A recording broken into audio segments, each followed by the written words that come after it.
APMC 2025 సంబంధించి మళ్ళీ declaration form అనేది ఓపెన్ చేయడం జరిగింది.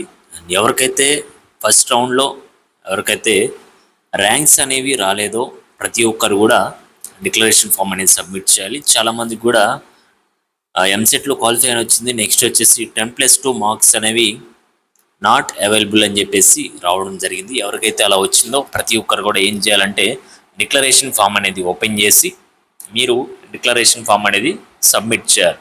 అప్పుడే మీకు ఇప్పుడు సెకండ్ ఫేజ్లో మీకు అయితే రిజల్ట్స్ అయితే ఇస్తారు. ర్యాంక్స్ అనేవి మారతాయి. అది ప్రీవియస్ వీడియోలో కూడా చూపించాను. సెకండ్ ఫేజ్లో రిజల్ట్స్ అనేవి ఇస్తే ర్యాంక్ కార్డ్ అనేది ఎలా ఉంటుందో కూడా మీకైతే చూపించాను. అదేవిధంగా ఇయర్ కూడా ర్యాంక్ కార్డ్స్ అనేవి అలానే వస్తాయి. ప్రతి ఒక్కరు కూడా డిక్లరేషన్ ఫామ్ అనేది ఓపెన్ చేయాలి. ఇక్కడ వచ్చేసి చూడండి, only for students who qualified in AP EAMCET 2025 and passed qualifying examinations అనేది ఇవ్వడం జరిగింది. ఇక్కడ వచ్చేసి దీని మీద క్లిక్ చేయగానే మీకు ఇక్కడ registration number, EAMCET hall ticket number, mobile number అయితే అడుగుతుంది అనమాట. ప్రతి ఒక్కరు కూడా ఓపెన్ చేసిన తర్వాత సెర్చ్ బటన్ మీద మీరైతే క్లిక్ చేయాలి. క్లిక్ చేస్తే మీకు డీటెయిల్స్ అనేవి వస్తాయి. అక్కడ వచ్చేసి మీకు టోటల్ ఎన్ని మార్క్స్కి మీకు ఎన్ని మార్క్స్ వచ్చాయో ఎంటర్ చేసి సబ్మిట్ చేయాలి. అది ఎప్పటిలో చేయాలంటే అది కూడా మీకు డేట్ అనేది ఇచ్చారనమాట. ఇక్కడ మీరు స్క్రీన్ మీద ప్రతి ఒక్కరు కూడా చెక్ చేసుకోవచ్చు. ఈ యొక్క ఫామ్ అనేది ఓపెన్ చేసిన తర్వాత సబ్మిట్ చేయాలి. అండ్ లాస్ట్ డేట్ వచ్చేసి మనకి 15th లోపల మీరైతే సబ్మిట్ చేయాలని కూడా ఇక్కడ డేట్ అయితే ఇచ్చారు. ఇక్కడ స్క్రోల్ అవుతుంది చూడండి. ఇక్కడ on are before 15 June 2025 5 PM లోపు మీరైతే డిక్లరేషన్ అనేది సబ్మిట్ చేయాలి. 15 లోపు ఎవరైతే డిక్లరేషన్ అనేది సబ్మిట్ చేస్తారో వాళ్ళకి మాత్రమే మళ్ళీ 2-3 డేస్లో second phase results, rank cards అనేవి ఇస్తారు.